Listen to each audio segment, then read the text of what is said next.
श्रोताओं, दूरभाष पर इस समय हमारे साथ जुड़ रहे हैं डॉक्टर महावीर अग्रवाल, जो प्रो वाइस चांसलर हैं पतंजलि विश्वविद्यालय हरिद्वार में। डॉक्टर महावीर अग्रवाल, कार्यक्रम में बहुत बहुत स्वागत है आपका। धन्यवाद। मैं भी प्रणाम करता हूं आपको। डॉक्टर महावीर अग्रवाल, ये कोरोना का काल चल रहा है और ऐसा कहा जा रहा है कि हमारी जो जीवन शैली है वो हमें इस जी रोग से बचा सकती है, इसके प्रकोप से बचा सकती है। हम सभी जानते हैं कि हमारी जो जीवन शैली जो पूर्व में रही है वो आदर्श जीवन शैली रही है और उसका जी अनुसरण हम करते आए थे, लेकिन विगत कई वर्षों से आधुनिकता के दौर में हम वो सब चीजें भूल चुके हैं और उसका परिणाम हमारे सामने है। रोग प्रतिरोधक क्षमता की बात की जाती है कि अगर वो ठीक हो तो हम इस रोग से लड़ सकते हैं। जी हमारे श्रोताओं को बताएं कि किस तरह की जीवन शैली हमारी होनी चाहिए। तो मैं सबका अभिनंदन स्वागत करते हुए कहना चाहता हूं कि आज सारे विश्व में जो कोरोना का भयंकर संकट आया है, इसने एक तरह से हमारी आंखें खोल दी हैं, हमें जगाया है। हम दौड़ में भागे जा रहे थे और तेजी से दौड़ रहे थे कि अपना जो था उसको भूल गए और जो भोगवादी देशों से भोगवादी संस्कृति की जो आंधी वही चली आ रही थी उसमें हम भी बहते चले गए और उसका परिणाम आज हमको सोचना पड़ रहा है, विचार करना पड़ रहा है कि जो हमारी प्राचीन जीवन शैली थी, हमारा जीवन के प्रति जो दृष्टिकोण था, किस प्रकार से तन से मन से हर प्रकार से स्वस्थ जीवन जिया जा सकता है, आज वही सारी बातें एक एक करके हमारे आंखों के सामने आ रही है। सादा जीवन, उच्च विचार और योग का शुभारंभ करते समय भी जो अष्टांग योग की चर्चा की जाती है, उसमें भी यम और नियमों की बात, जिसमें शौच अर्थात पवित्रता, पवित्रता भी बाहर और भीतर की पवित्रता, हमने इसको पूरी तरह से त्याग दिया, छोड़ दिया। हमारा भोजन, चाहे वो मध्याह्न का भोजन हो, चाहे रात्रि का भोजन हो, नाश्ता हो, जलपान हो, लेकिन हम उसी रूप में सूट बूट पहने हुए हैं, हमने बहुत सारे कपड़े अपने शरीर के ऊपर लाद रखे हैं और उसी प्रकार से हम भोजन, यहाँ तक कि हम भूल गए कि भोजन करने के बाद मुख प्रक्षालन करना आवश्यक होता है, उसको भी हमने छोड़ दिया और कागज से मुंह पोंछ करके हम अपने आप को बड़ा आधुनिक समझने लगे। अब धीरे धीरे इन सब बातों को छोड़ना पड़ेगा। जो हमारे प्राचीन पूर्वजों ने, हमारे ऋषियों ने, आचार्यों ने, मनुष्यों ने जीवन को बिल्कुल सच्चाई के रूप में देखा था, उस जीवन दर्शन को अपनाना पड़ेगा। हमारे यहाँ होता था कि समय पर सोना, समय पर जागरण करना, ब्रह्म मुहूर्त में जागरण करना, सूर्योदय से पहले जागना और सूर्योदय से पहले जागने के बाद उदित होते हुए सूर्य के दर्शन करना, उसको अर्घ्य प्रदान करना, सूर्य नमस्कार करना और सूर्य का प्रणाम करके, नमस्कार करके हम अपनी दिनचर्या प्रारंभ करते थे, क्योंकि हमको प्रातःकाल ही एक ऐसी जीवन शक्ति प्राप्त हो जाती थी कि उस जीवन शक्ति से हम दिन भर पुरुषार्थ करते थे, मेहनत करते थे, परिश्रम करते थे। आज हमारी युवा पीढ़ी, सूर्य निकल जाता है और वो अपने बिस्तर पर करवटें बदलते हुए न जाने कब शैया का परित्याग करते हैं। तो सबसे पहला ये जो मूल मंत्र है स्वास्थ्य का, जीवन शक्ति बढ़ाने का और रोग प्रतिरोधक क्षमता को बढ़ाने का, कि हम जल्दी से जल्दी सूर्योदय से पहले, हमारे ऋषियों ने कहा कि जो सूर्योदय से पहले जाग जाता है, पूर्व दिशा में उदित होने वाली उषा उसको प्रणाम करती है और जो उस समय सोता रहता है, उदित होते हुए सूर्य की किरणें उस व्यक्ति के तेज को हर करके ले जाती हैं। इसलिए प्रातःकाल शीघ्र जागरण करना और जागरण करने के बाद शरीर को स्वस्थ रखने के लिए आसन, प्राणायाम, योग विद्या, प्राण विद्या इस देश की बहुत बड़ी संजीवनी विद्या रही है और इस प्राण विद्या को जान करके योग के माध्यम से, आसनों के माध्यम से, प्राणायाम के द्वारा इतनी ऊर्जा प्राप्त कर ली जाती थी कि वो व्यक्ति कभी भी किसी रोग की चपेट में आसानी से नहीं आ सकता था। जगारे और ये सिद्ध होता चला जा रहा है कि योग ही मानव की रक्षा करने के लिए इस समय सबसे बड़ा, सबसे अमोघ शस्त्र और साधन सिद्ध हो रहा है। दूसरा, हमारा खान पान, हमारी रसोई बिगड़ गई, हमारी किचन में जो नहीं आना चाहिए था वो आ गया। हमें तो बचपन से यही स्मरण आता है कि कभी भी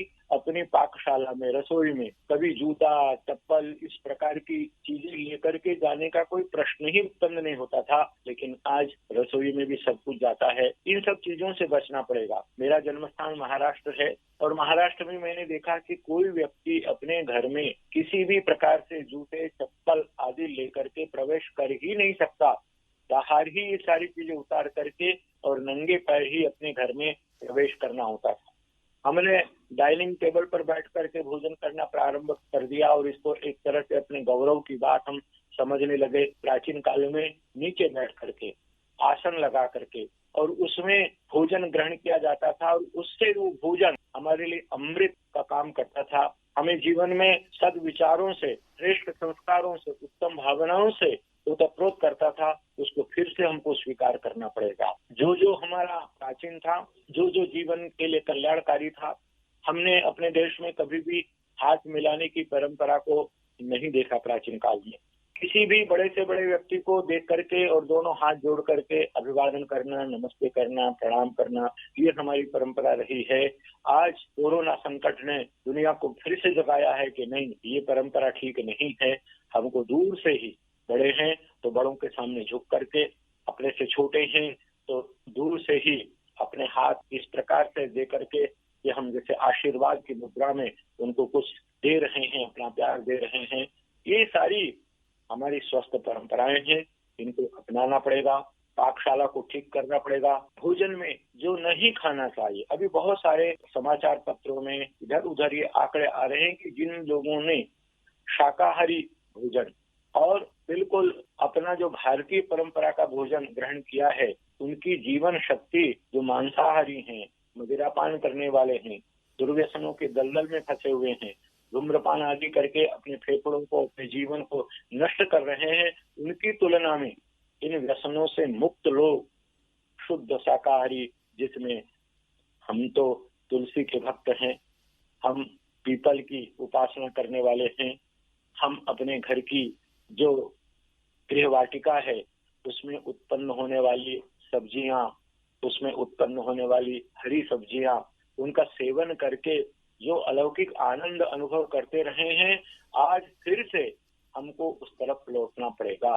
और जैसे कभी महर्षि दयानंद ने कहा था, चलो वेदों की ओर, लौटो वेदों की ओर, इसी प्रकार से कोरोना का यह महासंकट हमको जगा रहा है, हमारी चेतना को जगा रहा है। हमको ऋषियों जैसा, संतों जैसा, सत्पुरुषों जैसा जीवन जीने का अभ्यास करना पड़ेगा। यही इस संकट से पार पाने का साधन है। हमें जी। बार बार कहा जाता है कि 20-20 मिनट के बाद हम साबुन से हाथ धोएं। हमारे यहाँ तो ये था कि हमने एक झूठा बर्तन भी उठा लिया है तो उसके बाद हस्त प्रक्षालन आवश्यक होता था। कोई भी काम करने के बाद हम हाथ धोए बिना किसी अपने श्रेष्ठ व्यक्ति को भोजन देना और कोई वस्तु देना। आजकल जो हमारे यहाँ सामूहिक भोज होते हैं और उन सामूहिक भोजों में किस प्रकार से उन्हीं सब्जी से, खाद्य पदार्थों से, सने हुए हाथों से, उन्हीं झूठे हाथों से एक नहीं, 10 नहीं, सैकड़ों लोग भोजन लेते हैं, छोड़ते हैं। तो ये परंपरा भी छोड़नी पड़ेगी। इससे देश में जो अन्न की समस्या है, उस अन्न की समस्या का भी समाधान होगा, परस्पर प्रीति बढ़ेगी और स्वास्थ्य की दृष्टि से भी हमें अद्भुत लाभ होगा। इसलिए कुछ चीजें, आहार निद्रा भय मैथुनम च, हमारा आहार कैसा हो, हमारा जीवन कैसा हो, हमारे विचार कैसे हो, वाणी कैसी हो, परस्पर एक दूसरे के प्रति हमारे मन में किस प्रकार के भाव हो। आज देश में लाखों करोड़ों गरीब मजदूर भोजन के अभाव में, भोजन न मिलने के कारण दम तोड़ रहे हैं, पीड़ित हैं, परेशान हैं। हमारे यहाँ तो प्राचीन काल से ही 5 यज्ञों की परंपरा थी, ब्रह्म यज्ञ, देव यज्ञ और पितृयज्ञ, माता पिता की सेवा। आज और भी हमको ध्यान देना पड़ेगा और उसके साथ साथ बलि वैश्व देव यज्ञ, अतिथि यज्ञ। तो हम पहले दूसरों को भोजन करा करके स्वयं भोजन ग्रहण करने में आनंद की अनुभूति करते थे। धीरे धीरे वो विचार कमजोर होता चला गया, दुर्बल होता चला गया। आज उस विचार को फिर से जगाने की आवश्यकता है। नर में नारायण के दर्शन करना। हमने तो शब्द ही कहा है दरिद्र नारायण, अर्थात जो दरिद्र है, दीनहीन है, किसी भी कारण से वो अर्थ से वंचित है, साधनों से रहित है, उसको एक मानव नहीं, एक सामान्य मानव नहीं, बल्कि उसको नारायण समझ करके, उसको भगवान का स्वरूप समझ करके उसके प्रति जो कुछ भी अच्छा हम कर सकते हैं उसको करने की भावना रखना, ये भी हमारी संस्कृति है। डॉक्टर महावीर अग्रवाल, बड़े विस्तार से आपने बताया कि जो हमारी प्राचीन परंपराएं थीं, जिनको हम भूल चुके हैं, उनको दोबारा हमें अपनी जीवन शैली में अपनाना होगा। प्रधानमंत्री जी ने अपने संबोधन में हाल ही में कहा कि भारत आत्मनिर्भर बनना चाहता है और उसमें हर व्यक्ति की भूमिका होगी, इसे आप किस तरह से व्याख्या करेंगे इस शब्द की, आत्मनिर्भरता की, यदि हम स्वदेशी की दृष्टि से इसे देखें? जी जी जी, ये हमारे परम सम्माननीय प्रधानमंत्री जी ने आत्म जागरण, आत्म नेतृत्व, आत्म केंद्रित नेतृत्व और स्वदेशी, ये बहुत ही अच्छा एक संदेश दिया है। और उन्होंने संस्कृत का एक वाक्य कोट किया, उसमें सर्वम आत्मवशम सुखम सर्वम परवशम सुखम, अर्थात जो हम स्वयं अपने द्वारा, अपने बलबूते पर, अपनी क्षमता के अनुसार, अपने सामर्थ्य से, अपने पुरुषार्थ से, अपने स्वाभिमान से जो कुछ भी कर सकते हैं उसी में प्रसन्न रहना, यही हमारा चिंतन रहा है। हम कभी भी परावलंबी होकर के नहीं रहे, हम कभी भी पराश्रित होकर के नहीं रहे। अपना देश इतना महान है, यहाँ इतनी अद्भुत संपदाएं हैं। मैं आपको स्मरण कराना चाहता हूँ, अथर्ववेद का भूमि सूत्र है जिसमें पृथ्वी माता की महिमा का गुणगान किया गया है और उसमें बताया है कि माता भूमि पुत्रो हम पृथिव्या, अर्थात ये मेरा देश, ये मेरी मातृभूमि, ये सारे सुखों की, सारे ऐश्वर्यों की, सारी संपदाओं की खान है, तो मैं इसकी सेवा करूं और इसके द्वारा जो मुझे प्राप्त हो उससे मैं संतुष्ट रहूं, पूरी तरह से तृप्त रहूं, इस भावना को जगाना पड़ेगा। धीरे धीरे हम यूरोप की ओर, भोगवादी देशों की ओर, वहां का जो ऐश्वर्य है, वहां की जो आधुनिक चीजें हैं, उन पर इतने अधिक आकृष्ट हो गए, उनके प्रति हमारे मन में इतना अधिक आसक्ति का, मोह का भाव जग गया कि हम अपने आप को भूल गए। और भारत देश तो ऐसा देश है, ढाका की यहाँ की मलमल, यहाँ के शिल्पियों की शिल्पकला, अद्भुत शिल्पकला। भारत में सब प्रकार की क्षमता, योग्यता के एक से एक बढ़कर लोग रहते थे, आज भी हैं। भारतीयों की बुद्धि सबसे उत्तम मानी जाती है, भारतीयों की देशभक्ति सर्वश्रेष्ठ मानी जाती है। हम में बहुत कुछ करने की क्षमता है, तो हम दूसरे देशों के न करके अपने भारत देश महान के लिए करें और अपने अंदर का जो हीनता का भाव है उसका परित्याग करके अपने अंदर गौरव की अनुभूति करें कि हम सब कुछ कर सकते हैं।